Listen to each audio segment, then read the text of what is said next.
But there were a large number of pastors that had been invited to go to a certain state to hear some men in the United States government and others share with them a concern that they had. And this particular man, I'll not name him, and then we may end up doing some teachings with him or having an event at his church. He has a great church.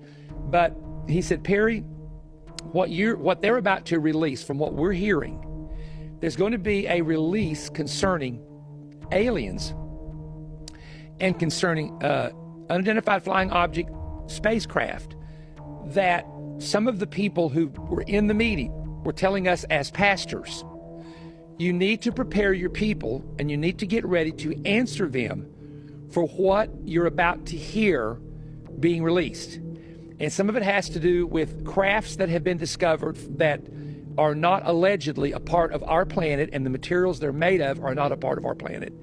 Very strange reptilian-looking creatures, and other things that almost sound like something out of a sci-fi movie or an Orson Welles book.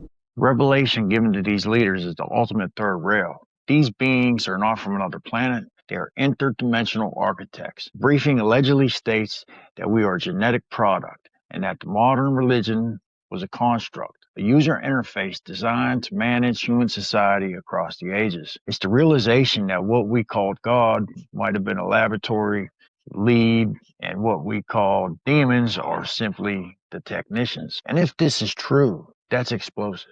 And I used to often wonder, back in biblical times, Old Testament, because I used to always research and read these stories that were in the Bible. And I always found it funny, these Abraham and these people, they would take bulls and different cattle, and they would sacrifice them for forgiveness of sins. And there was always this obsession by God for blood and bloodletting. And I always wondered why that was.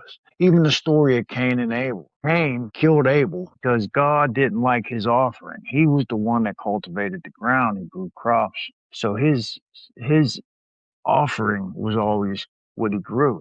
Where Abel's offering was animals. He would sacrifice, and God would be pleased with Abel's sacrifice. But he didn't find favor in Cain's sacrifice of crops. So Cain became jealous and killed Abel. So there was always this obsession with blood.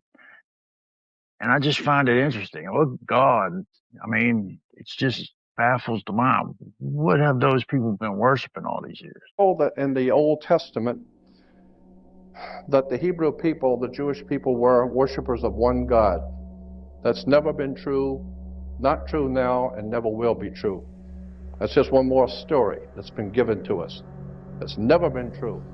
They were the most eclectic theology on the face of the earth.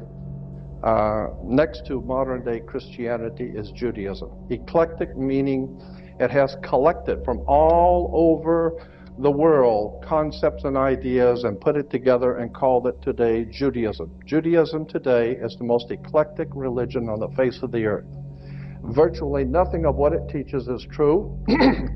Virtually nothing of its supposedly background is true. And consequently, the world is filled with violence, bloodshed, or disorder. Good people are dying. There are children who are starving. Our world is in trouble. And people are calling out to God for protection. People are calling out to God to help our nation, and never realizing for one moment that the divine presence in the universe not listening. Tonight, we got a lot of crazy things happening in the world, a lot of strange, weird narratives, and people are going crazy, man. There was a secret meeting between intelligence officials, some representatives in an Airbnb in some mountains in Tennessee with these prominent pastors, and they delivered a message to these pastors telling them to get their people ready because they need to be prepared for what's coming, that these files that are going to be released, that Trump has been promising, are going to shake them to their foundations, and that they need to be prepared, that there's reptilians, there's craft that are not made of this on this earth, that these things are interdimensional, and that it could possibly destroy people's faith. And this is what they're worried about. And we're going to get into this. So you're going to want to stick with me till the end of this, because whenever I finish this episode with you, I guarantee you the hair on the back of your neck's going to stand up, because Kash Patel said they're going to release these files. But I found a file that a lot of people aren't privy to, that a lot of people don't even know exists, and it touches on all of this, and it's explosive, and you're going to want to hear what it is, and you're going to be surprised, and you're going to be able to go to the FBI website and look at this document for yourself. So stick with me. It's going to be a great show.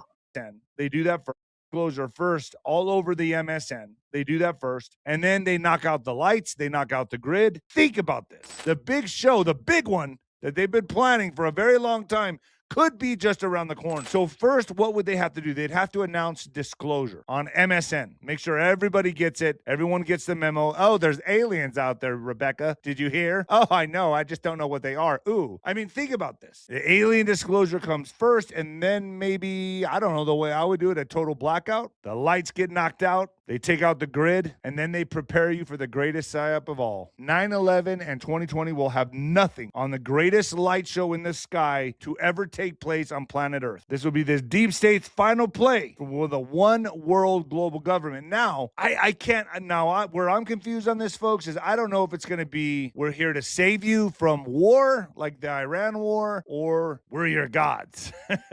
Bow down. And then we come together from the global threat of an alien invasion. I don't know. This could be the big one. I don't know, but I think they're gonna have to play this card, and I think that's what Trump is pushing them to do to get it out of the way. While the public waits for the PDFs, a much more sensitive operation is unfolding in the shadows. We have reports of a quiet summit held at an Airbnb in Tennessee. High-level intelligence officials and representatives met with influential pastors to deliver a message that shakes the foundations of Western faith. They weren't shown blurry dots. They were shown photos of beings that look like reptiles, things from sci-fi movies, beings that have been part of our global lore for millennia. And not only that, they were told that they had to get their congregations prepared, because what was going to come out in these files was going to show that, whether true or not, that we were engineered creations, that these beings actually created us, and that this could destroy people's faith in God, that we were going to find out that religions are nothing but a construct of control, that these beings have been using to control the masses, to divide and conquer. A lot of things that people like David Icke kind of told us about in the 90s, that there's a reptilian force, and not only him, but Jordan Maxwell and others. And a lot of people just kind of laughed it off, reptilians. And he got a lot of flack for that. But now you hear about these things, the things that people are saying, and you find out that these files are revealing these things. And then I found a document on the FBI website, and it's the most searched FBI document. When people go into the FBI, this site, they don't search for, Whitey Bulger or mob bosses or anything like that. You know what they search for? Document 6751. And document 6751 has to be the most explosive document. And it was in 1947, the day after Roswell, that this document was submitted. Declassified FBI memo from 1947. Now admits. Aliens may have walked among us. In 1947. Just one day after the Roswell crash, the FBI received Memorandum 6751, declassified in 2010. It describes entities that are human-like, but much larger, whose mission is peaceful, and who intend to settle on Earth. These are not like the tiny beings pop culture imagines. They're interdimensional visitors, capable of entering our world by aligning with a different vibrational frequency. The memo doesn't confirm this is fact, but it does document that someone reported it directly to the FBI. Could this memo be evidence of something profound? Or just an elaborate UFO rumor? Either way, the truth is out there.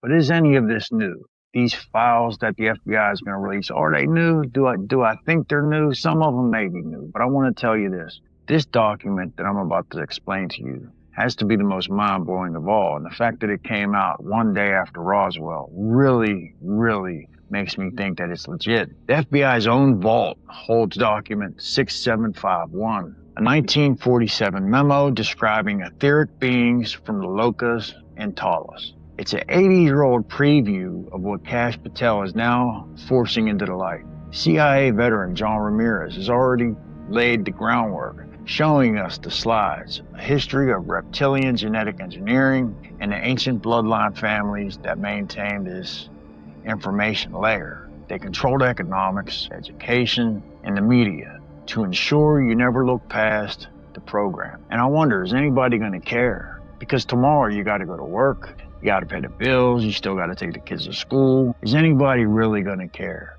when the files come out? They're making it seem like there's going to be some kind of huge panic. And yeah, maybe people of faith may find some difficulty in digesting this information. But I think those of us, like the people that watch my channel, this is not going to be any big deal. But what are they preparing us for? That's the question. And John Ramirez made some cryptic statements about 2027. And one of the quotes he said was, "When these things show up, there will be mass panic." That's what he said about 2027.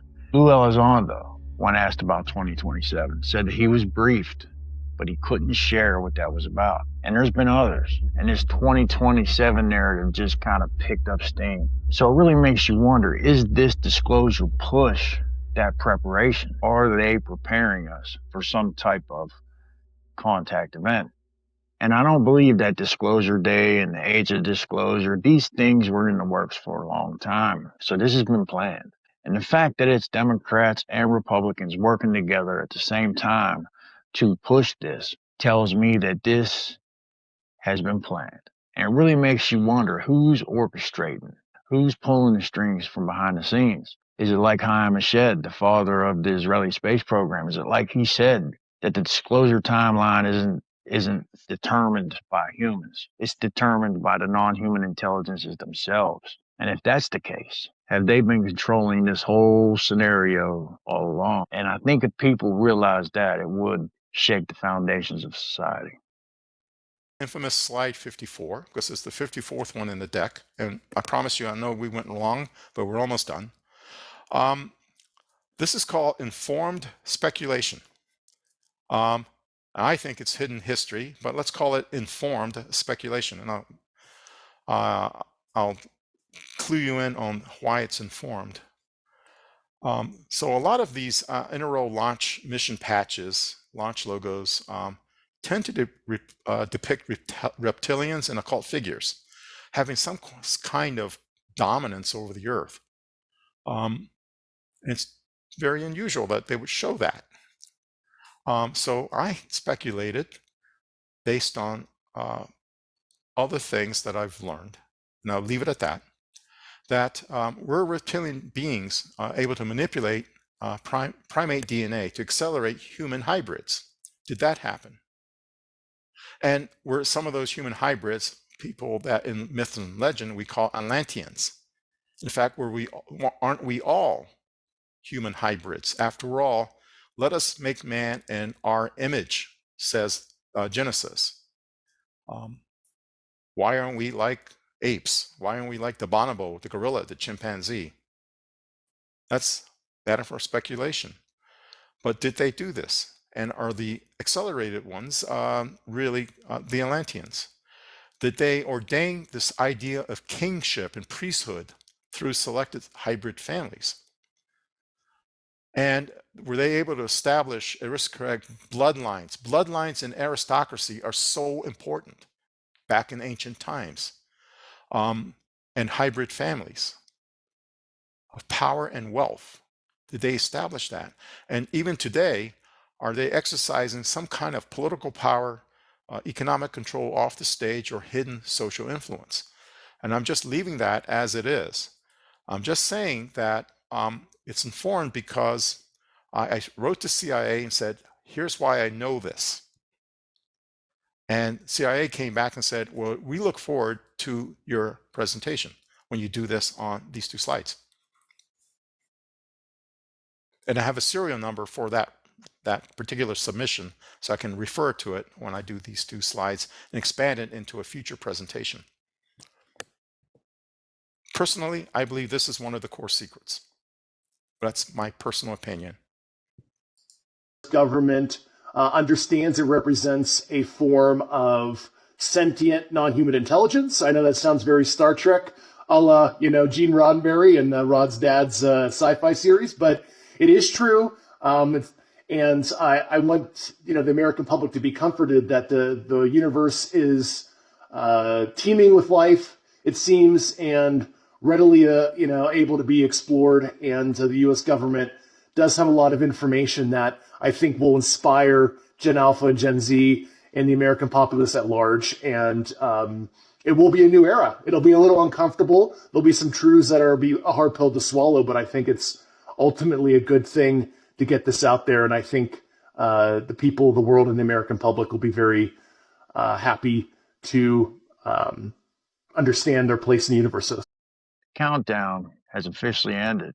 Following President Trump's February executive order to strip the secrecy from the UAP phenomenon, FBI Director Kash Patel has confirmed the Bureau is actively submitting files. And this isn't just about lights in the sky anymore. Patel's warning about burned bags and the missing scientists, including the disappearance of General McCaslin, suggests a desperate scramble by the legacy program, these gatekeepers, to hide the truth before the 2026 deadline. Around 2004, after the global war on terror began, much of the program was transferred to private contractors, and that move pulled it outside of Freedom of Information Act reach and outside of routine congressional oversight. And this connects directly to a warning from the Joseph Z broadcast. Yeah. The meeting we were in, Tony, they said this. They said the government has been told a lie.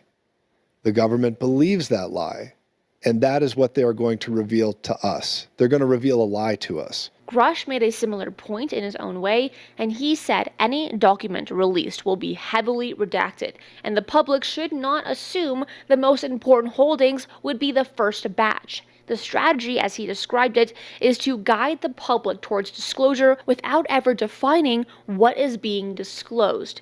He also raised the possibility that a foreign government could also move first. Grush suggested President Trump issue a document preservation executive order to prevent what has happened before. He referenced a burn bag and a shred event at a specific agency in the mid-1990s, when the Clinton administration was rumored to be considering disclosure. Records were destroyed. The same pattern erased significant portions of different psychological government-funded operations. And Grush also noted that after his Senate testimony in late 2022, physical holdings were reportedly relocated. If a release is coming, the material needs to be secure before any agency has the chance to move it again. Now, here is the part that we really need to ask ourselves. If this is real, why are only pastors being briefed? Not rabbis, not imams, not leaders from any other faith tradition. The U.S. is not a single faith country, and a release of this scale would affect every belief system on this entire planet. So why narrow it to one group in one audience? It also lines up a little too cleanly with demonic framing Vice President J.D. Vance has been pushing publicly recently, where UAP and non-human intelligence get described in spiritual warfare terms. David Grush addressed that framing in his Judicial Watch interview, and he said it is theologically premature to label any of this as demonic when we do not yet know what we're actually dealing with. So are pastors being briefed because the government genuinely wants the public prepared? Or is the briefing itself part of the same narrative the demonic angle has been building towards for years? But I don't know. Let me know what you guys think. What did you guys think of the clips? What did you guys think of the document 6751? Let me know what you guys think. Is this going to be some kind of explosive disclosure? Is this what we've been waiting for? And are the skeptics going to be having to cradle their balls because it's going to blow up in their face really makes me wonder. But let me know what you guys think. Hit me up. Like, share it to a friend, share it to 2 friends. See you tomorrow. Peace.